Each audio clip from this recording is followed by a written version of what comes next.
Good Tuesday to you, everybody in COM 710. Welcome to week, boom, 3. How are you doing? Did you have a good weekend? Okay, get a chance to rest, especially on the Sabbath. All right, I hope so.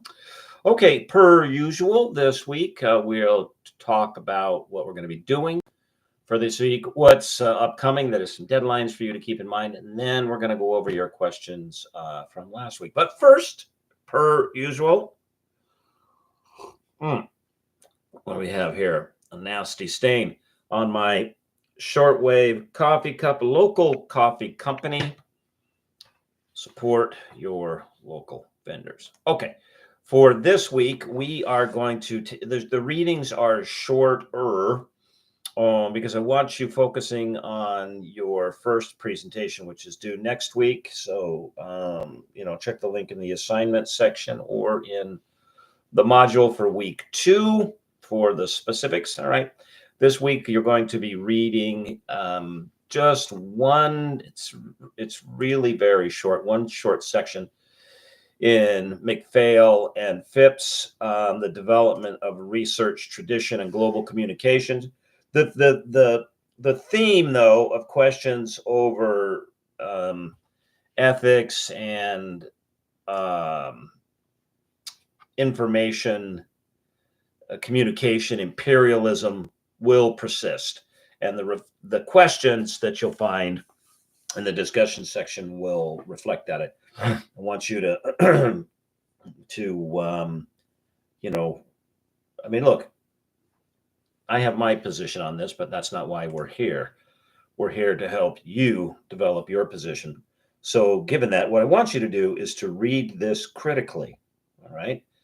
Just because something's in print, shocker, doesn't mean that it's true. Okay, so a short read, 4 questions, but focus your attention on making sure that you have gotten that first assignment well underway, class presentation number 1, and also that you have selected a research topic for your paper, because remember, we're going to divide the turning in of the paper into 2 parts, right? I want part 1 much earlier than part 2, and you'll find the description for that also in the assignment links. All right.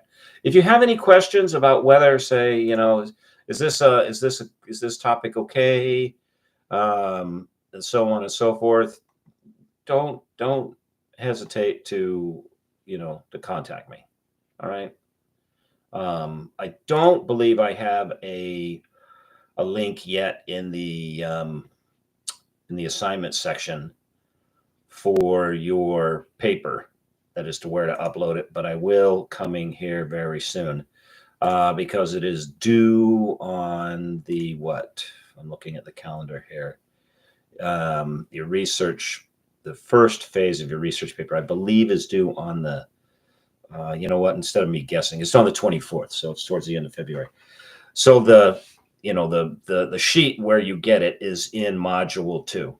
All right, maybe I'll just put that in the assignment section so you'll get notice of the tab. All right, anyway, so if you have questions about your topic, please see me. Okay, let's take a look at what you did last week and your responses and see if we can add anything into it. Question number 1. Why, according to Vernon, is radio primarily useful and you can say attractive, as you'll be another way to describe it, to women throughout the African countries discussed? Okay, now the what I want, part of the takeaway that I want you to get from this question is the utility of a media platform is found in the usefulness that the users derive from it, not in its newness and its technology. It doesn't have to be an app. I directed a dissertation some years back on the rise of apps to be used as a means by which to put in and replace. I'm sorry, I'm having a hard time describing this. Prayer services in church. Their application, that is the use of these apps for prayer services, came about during the COVID lockdowns and people couldn't get together in churches. The writer of the dissertation was from the country Ghana. And like a number of countries, there were complete closures of churches, so people couldn't get together. So pastors pivoted and they started using apps to call together people to pray. And one of the questions that arose out of this was, after the lockdown went away, did people revert to being back en masse, back together for prayer, especially intercessory prayer, where I'm praying for you, for something? And if they didn't, if they weren't coming back, what were their attitudes about the efficacy of mediated intercessory prayer? That is, intercessory prayer that happened through a device, like this, with an app like WhatsApp, as opposed to in-person intercessory prayer. And the findings were interesting in that the belief and application of intercessory prayer, that is, I believe that this does something for somebody and I'll do it, this many times, went down. So just because something is new doesn't mean that it's a good fit, because if you want people to come together in congregation and pray and feel and develop a sense of unity as a congregation, a mediated application may not be your best fit, man. Okay. So that's the rhyme and reason for looking at the essence of the question. But back to the particulars. Why was it useful?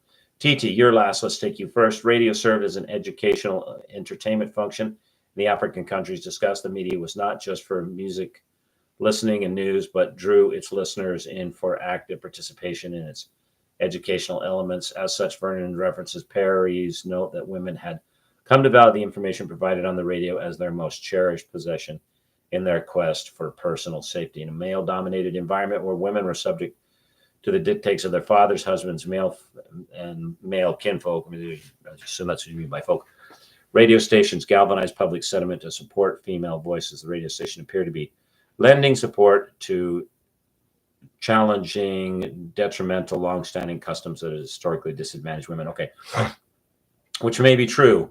But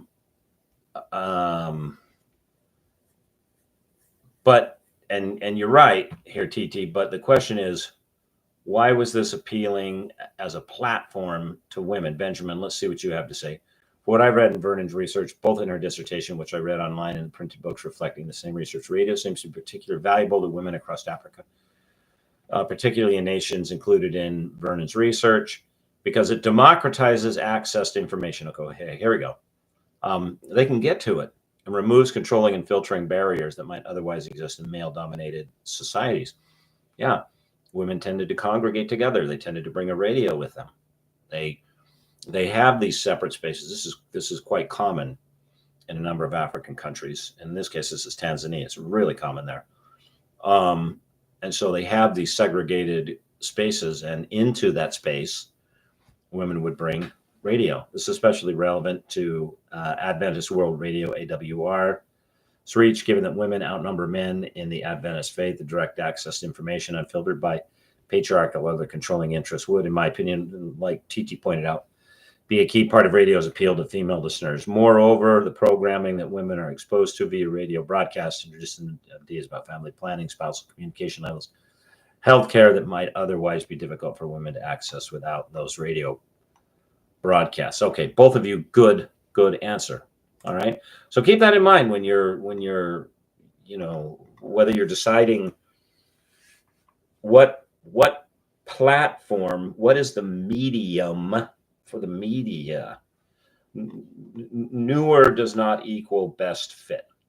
Question number 2.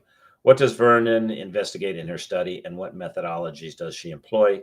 Can you think of another methodology she might have employed for her study? Now, I asked you this question because I want you to start thinking about methodology as you start shaping your paper, because one of the chapters that I'm asking you to write is your methodology section. Now, by the way, for this first paper, you're asked to write an introduction, a literature review, and a methodology section. If you are not really sure, really confident about any one of those 3 major sections, contact me.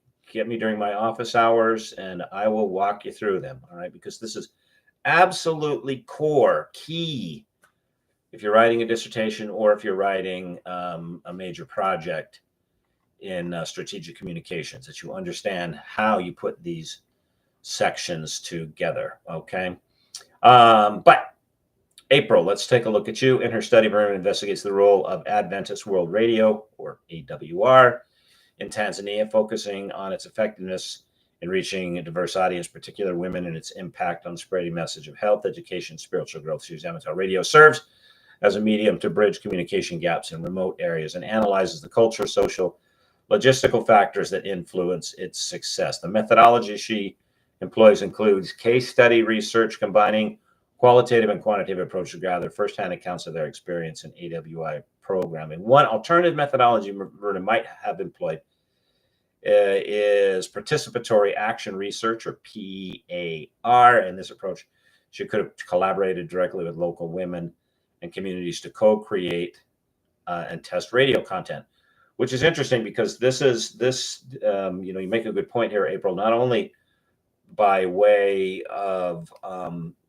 sort of okay, well, what is it that they like? Well, let's get them together and have them do them. This is called pro-consumerism, and this is used now by a number of companies to help determine process or products. You open it up to the consumer and let them have a say. Okay, this method would have allowed her to gain deeper insights into specific needs and preferences while empowering the community to take an active role in shaping and programming. Okay, yeah, fair enough. Now, again, if you do not know, and I mean just like right off the top of your head, like you know the difference between your left hand and your right hand, what the difference between quantitative and qualitative research is, get up to speed.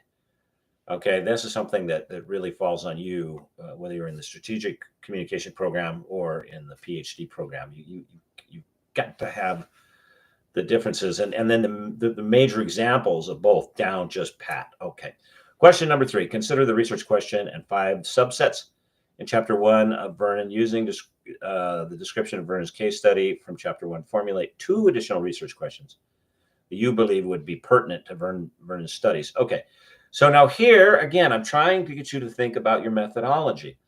Because look, writing an introduction, I mean, you do that. It's like, okay, this is why this is important, blah, blah, blah, blah, blah. Writing a literature review, some of you, and I don't want you to approach this like a book report because it's not the same thing, or an annotated bibliography, not the same thing. Make sure you know the difference between those. But there's a narrative here that you're used to in writing papers. This is primarily what you've done as research writers, is narrative. Great. Now you're up at the level where you need to start thinking, intuitively, naturally about research questions, hypotheses.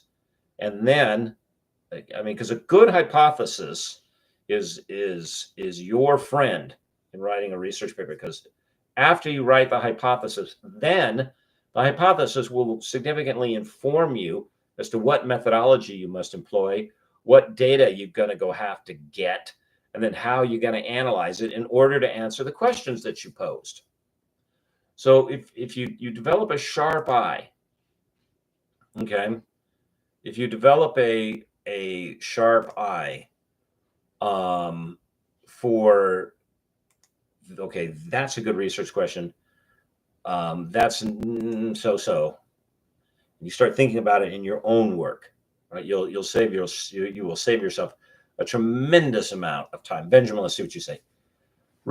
Research question 1F: to what extent are AWI broadcast consumes in conjunction with other SDA material and religious outreach methods? Okay, that's an interesting question.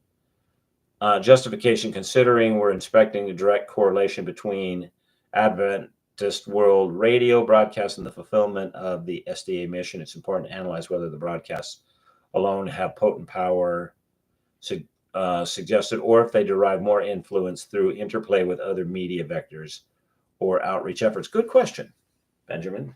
Good question. And especially in quantitative research, one of the things to watch out for are what are called covariants.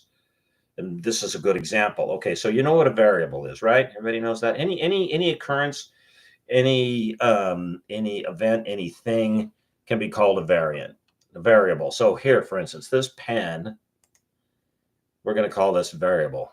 And if I want to determine what percentage of the sensation that I'm about to experience on my knuckle is caused by this variable.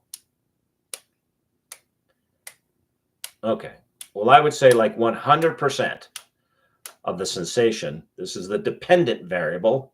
How my hand feels depends on what the independent variable, my pen, is doing to it. That is 100%. Well, what if I switched it up a little bit? What instead of striking my knuckle that I struck this ring that I wear on my right hand? Left hand's reserved for my wedding ring. This ring was a gift, just by the way. Let me show it to you there. I don't know if I can get my camera to focus correctly. From my wife, because I spend such a goodly amount of my time traipsing across wild, desolate places, and because I'm interested in doing this year round, that occurs in the winter. And she said, you're sort of like some Mesoamerican wanderer. You would probably be one of those guys that would look out and go, Bering Straits, yeah, we can make that, which is probably true. And off I would go. So the ring itself is made, the metal is titanium. The substrate, the white stuff, is a material called strontium, which is right next to radium on the periodic table. So it absorbs energy throughout the day and then glows actually through the entire night, except unlike radium, it doesn't give off radiation. So no harm to my finger. And then the inlay, the brown stuff, okay, that's woolly mammoth tooth, not fossil, but tooth. So anyway, I didn't design the ring. Okay, so instead of striking my knuckle, what if we switch things and I struck my ring? Now, how much of the sensation of this striking, the independent variable, how much of the sensation, the dependent variable, is caused by the pen or influenced by the ring? The ring is a second variable. So now we have two independent variables. So it's called a covariant, right? Everybody get that? Okay. So you want to watch out for covariance, and because things rarely happen in this one thing causes all of that thing. Just okay. I mean, what causes it to rain? Well, it depends. It's the temperature, and it's the relative humidity, and it's the wind speed, and it's the atmospheric pressure. So you have all of these variables. So good question, Benjamin. If you're interested in looking at the causal connection between listening to Adventist World Radio and being influenced by or becoming members of SDA, how does the combination of SDA material as well as Adventist World Radio together push that along? Good question. Okay, question number 4, or good answer, I should say, to the question. Question number 4. The Seventh-day Adventist Church, SDA, was established in Battle Creek, Michigan in 1863. Given this, in your opinion, were the media efforts of the SDA in Tanzania an example of cultural imperialism? If the international media landscape is flat or flattening, is this theory of cultural imperialism still relevant? And I threw a term at you here that you may or may not be familiar with, and we're going to get to it later on in the course. That is, it's the idea that in terms of the communication landscape, not the physical geography, okay, that the world has been flattened out. In fact, there's a book written by a scholar named Friedman called "The World is Flat." And we're going to read excerpts from that in which he explains why and what was it that's flattened out the communication landscape. All right. Now, when we get to it, you'll have the chance to really consider the proposition, the theory that because of these various technological and economic developments, the communication landscape is flattened out. All right. But let's assume that it has. The communication landscape is flattened out. Just information free flowing all over the place. Choo, choo, choo, choo, choo. Is the availability of information like, oh, there it is, there it is, there it is. It just shows up. And smartphones are ubiquitous on the planet. They are everywhere. I've seen smartphones in some of the weirdest, wildest places. I remember sitting on the ground on the plains of the Kilimanjaro, this high African plain. All right, sitting there around a small fire, waiting for dinner to finish cooking. It was a goat leg, delicious, by the way. Sitting there with a group of Maasai tribesmen, and there was not a stick, not a board of industrialized development to be seen for hundreds of miles, not a fence, nothing. There was a small cluster of villages surrounded by a pile of acacia branches to keep the lions out, a boma, and then me, the head of the small cluster of villages, this local, very small chief, and his son, who was standing right next to us on his cell phone, texting his younger brother, who was out watching the cattle. And I'm like, yeah, this is an interesting juxtaposition. So this stuff is ubiquitous all over. So if the availability, the means to access media and information is everywhere, is that imperialism? Okay, if you're getting the vibe that I really want you to consider this position, and that maybe your instructor does not agree with the prevailing theory, then you're picking up the right vibe. Now you get to make up your own mind, right? But make sure it's evidence supported. Okay, Billy, what do you have to say? The media efforts of the SDA could be considered an example of cultural imperialism. Okay, Billy, I'm going to stop you right there. We love you. But what I want you to do, and I mean you personally and you as in everybody, is you got to delve into the evidence and pick, is it or is it not? All right, because look, and this goes back to quantitative research. Categories are categories. Categories are those groupings of things in which the exception to the grouping is so rare as not to violate the grouping. That sounds convoluted, but let me explain what I mean. Okay? Pen, pencil. There are some core characteristics of these two that put them into distinct categories. Pen has a tip from which ink that's contained in a reservoir flows. I mean, that's basically the design of the pen. And whether that is a fountain pen, okay, and the reservoir is this barrel that you twist this screw and slurp, it sucks the ink up from an ink bottle, right? Still a reservoir, still a tip from which the ink flows. That's a pen. That's a category.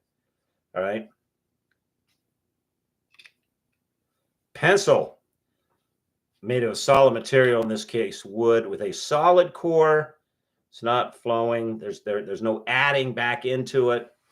All right. And then typically a means by which to create to change what you put down on the paper, and eraser on the other end. Now, there are violations to these categories. There's mechanical pencils, all right, with solid lead that's advanced out of a reservoir. But that's just it. It's a solid core that's advanced.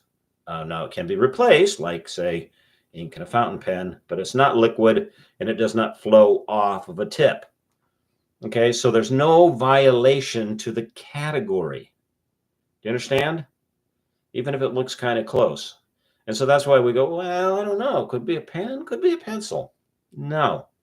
I want you to use your evaluatory powers and make a determination. Which category does this best fit into? Going back to you, Billy. On the one hand, if an outsider looking in presumes that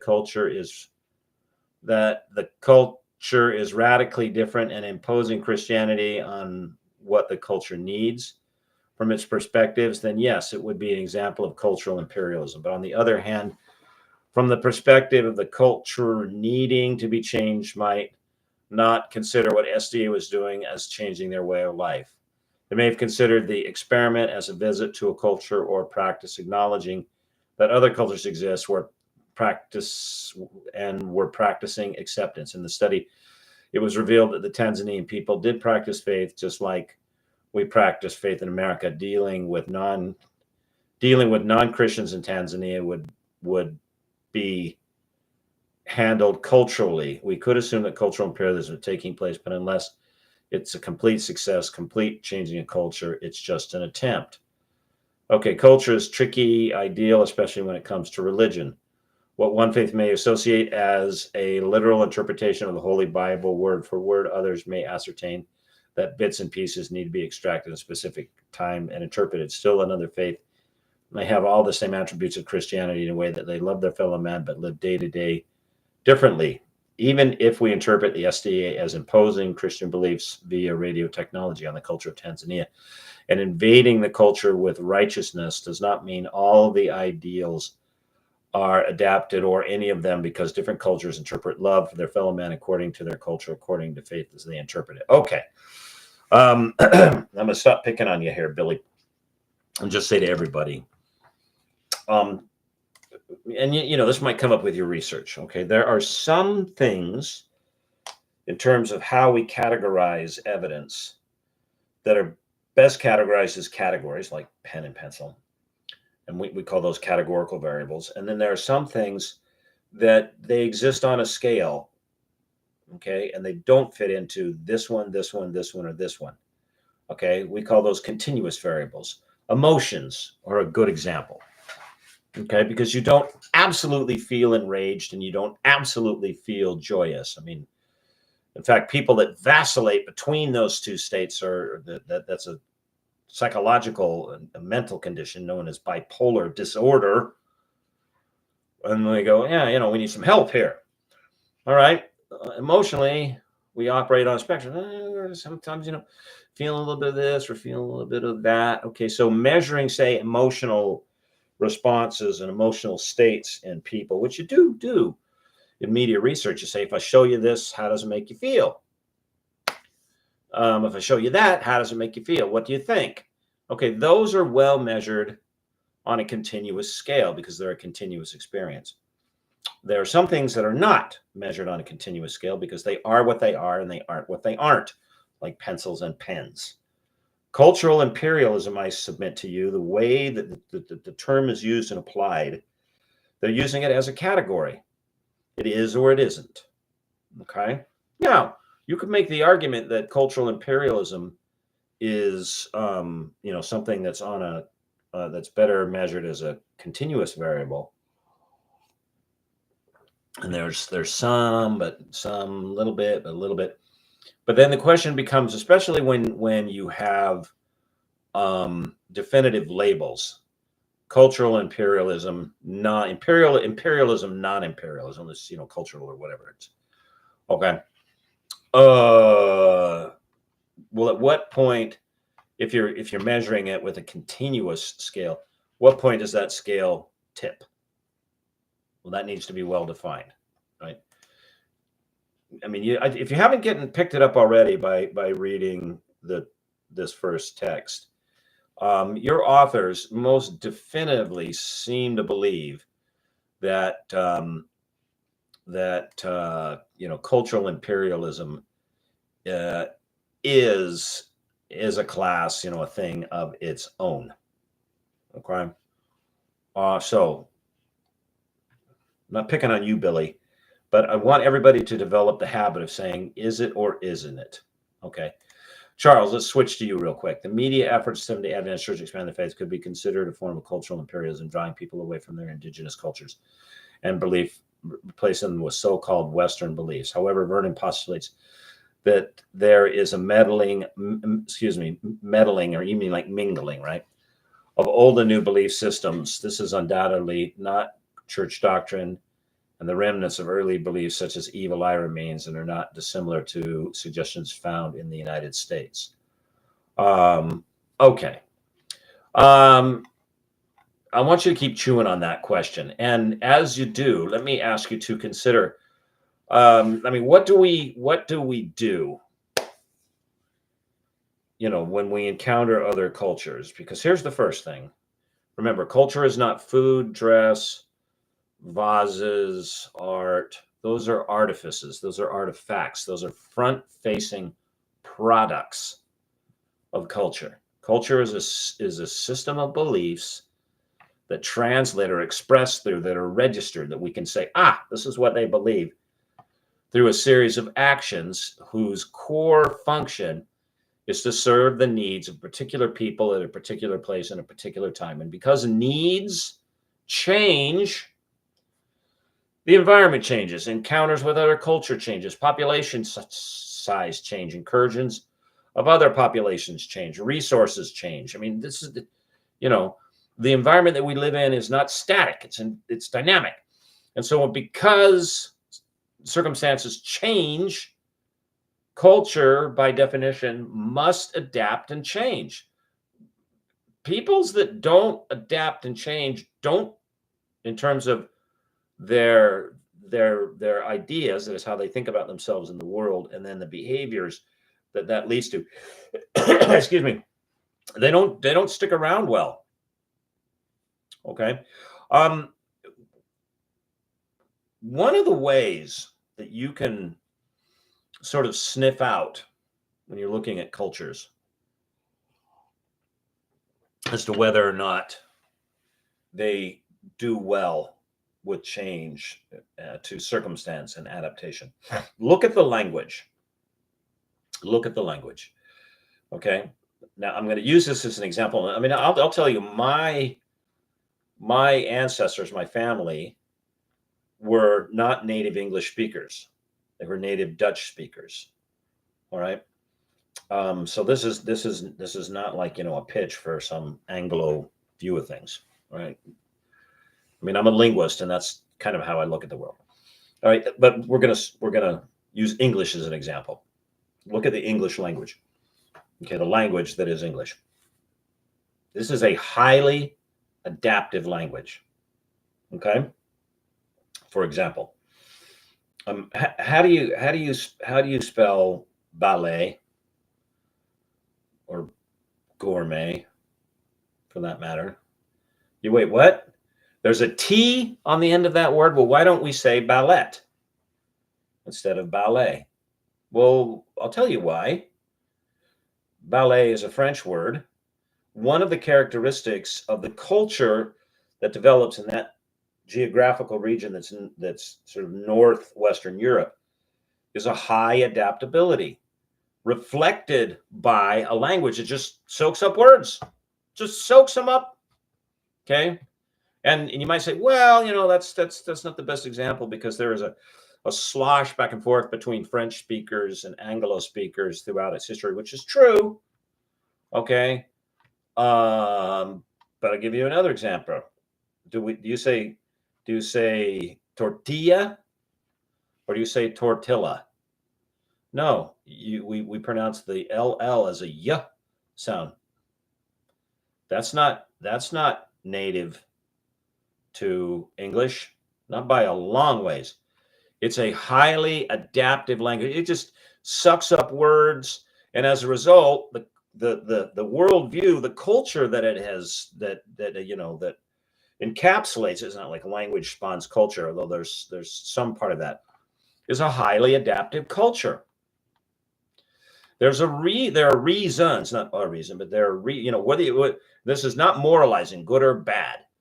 There are reasons that there is not a region of this planet that a Westerner hasn't put a foot down on. Now, you might see that as a terrible thing. You might see that as a good thing. That's beside the point. The point is that culture is a set of beliefs that translates, that can be registered through behavior designed to serve a people in a particular set of circumstances at a particular time, and it must change. And those peoples whose thinking evolves quickly and allows them to adapt to different circumstances and different places throughout different times do better than those that don't. But here's another question. So because people move around, that's the nature of peoples, okay? And because they encounter each other, that's the nature of moving around. What do you do when you encounter practices that seem like out there, man? So the Seventh-day Adventist Church, you know, as Seventh-day Adventists, they have a particular view of Scripture. I was raised a Mormon, which is really even outside of the Christian tradition. So I'm not a Seventh-day Adventist. I'm a Catholic Christian. But I understand coming out of a tradition that's, you know, off a bit from core Christian beliefs. Okay. So they look around and they go to and they go, okay, you know, there's a lot of indigenous religion, various practices. This has got to go. Okay. What do you do when you have to decide, well, what practices go and what don't? So let's say you're the British and you're moving throughout Asia in the late 1700s, early 1800s, and you arrive on the subcontinent of India and you find that one of the practices there is to strongly encourage, either by verbal coercion or physical coercion, sometimes women whose husbands die, for the women, the surviving women, to be placed on the funeral pyre, that is the giant fire that burns up the dead husband. So they are burnt up too. Okay. Now the British refer to this as widow burning. And in the early 1800s, they're like, yeah, something about this just doesn't strike us as that good. What should we do with it? Now, eventually they decided to outlaw it, and they used various means by which to discourage and then make it illegal. But the question arises, well, if from stem to cern we think that any culture influencing another culture is cultural imperialism, should we allow them to burn widows in India? And you say, oh, okay, you know, that's a 19th century problem, Dr. Gardner. Okay, fine. How about something a little more modern, a little more current? How about female genital mutilation? Okay, this occurs still extensively throughout parts of Northern Africa and Western Africa and the Arab world, within groups of people that migrate into the West.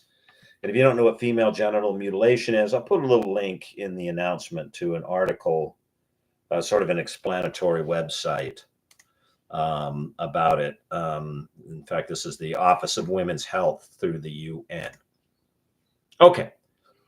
Should we intervene as a society, Western society, country, say World Health Organization? Should we intervene and stop female genital mutilation? Or should we say, oh, that's cultural imperialism? Okay. Not simple, cut and dry questions. All right. Now, yes, I have my position on what, you know, those who say there's cultural imperialism. But that's not what we're about in this class. The purpose of this class is not a conduit for me to give my opinions to you, but rather it's for me to give my feedback to you as you develop the knowledge base and critical evaluation processes that you come to an evidence-based supported conclusion about whatever the question is. Okay. All right, everybody, much longer than normal. We'll try to keep it shorter next time. Everybody have a wonderful, wonderful week. If you have any questions about topic and, you know, what constitutes an introduction, literature review, and methodology section, please reach out. I'll be here during my office hours. And until then, I think about you, I pray about you, and I will see you on campus. Bye bye.